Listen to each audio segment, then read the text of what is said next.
भक्ति सिद्धांत सरस्वती कह रहे हैं, वो बोलते हैं कि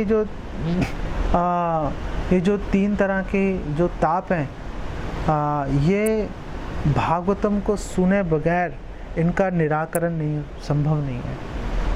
अगर कोई भागवतम नहीं सुन रहा, सब कुछ कर रहा है, कभी उसका निराकरण नहीं होगा, कभी भी वो 3 ताप से बाहर नहीं निकल पाएगा। और भक्ति सिद्धांत सरस्वती कह रहे हैं कि असंख्य तरह के दुख हैं और हम अपने मन से कोई उपचार नहीं निकाल सकते उनमें से किसी एक को भी काटने के लिए, कि चलो इसको काटते हैं और इससे वो उपचार, इससे इस दुख से हमारा निवारण हो जाएगा। इनफैक्ट हमारे आचार्य तो ये कह रहे हैं कि मैंने उपचार बनाने की कोशिश की थी, लेकिन वो जो उपचार है वो तो रोग से भी ज़्यादा कष्टदायी निकला।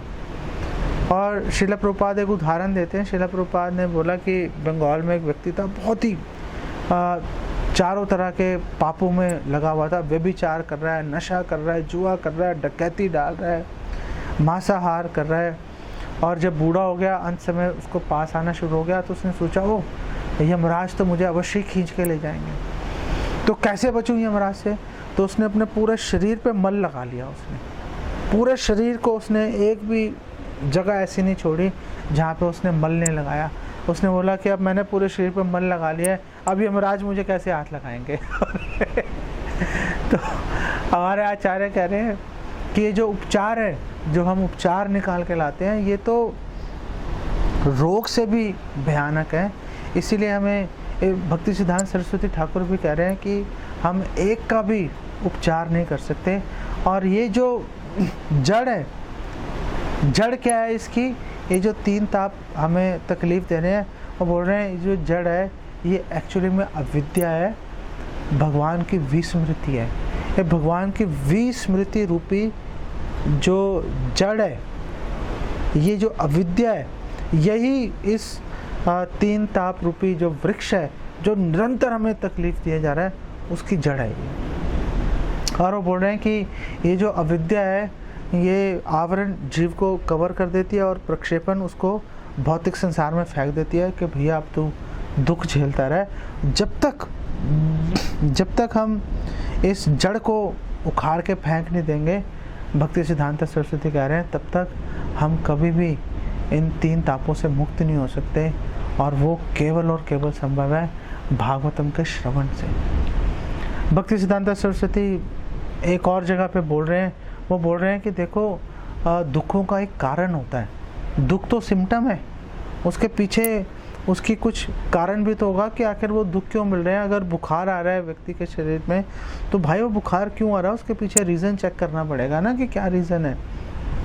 और वो कह रहे हैं कि जब तक उस कारण को जब तक नष्ट नहीं किया जाएगा, तब तक उसका असर जो है, जो सिम्टम्स है, वो कैसे नष्ट हो जाएंगे।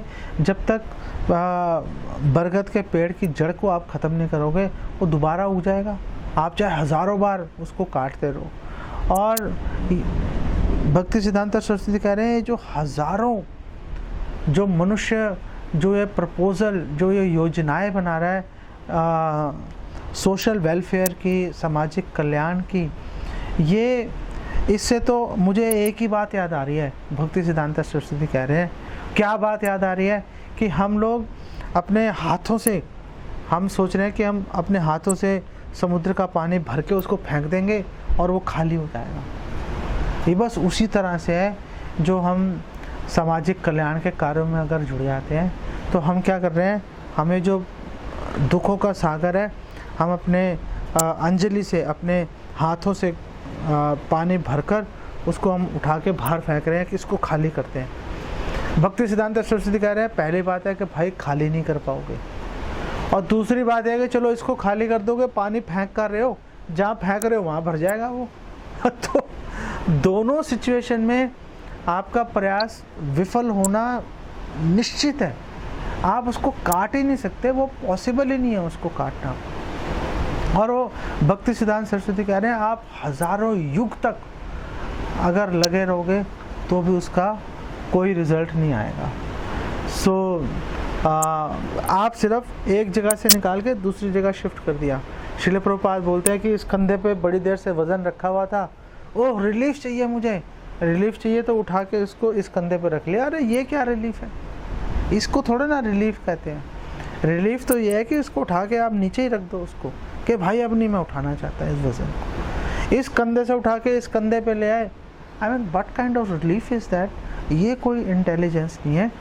और भक्ति सिद्धांत सरस्वती कह रहे हैं कि ये जो 3 ताप हैं, इसको भागवतम की शिक्षाओं को का श्रवण किए बगैर, इसको जीवन में उतारे बगैर कभी इसको नष्ट नहीं किया जा सकता, और ना ही हम इसका कोई उपचार हम अपने मन की कल्पना से हम निकाल सकते हैं। इसका जो जड़ है भगवान की विस्मृति है, और वो जड़ कटेगी केवल और केवल भागवतम के श्रवण के माध्यम से।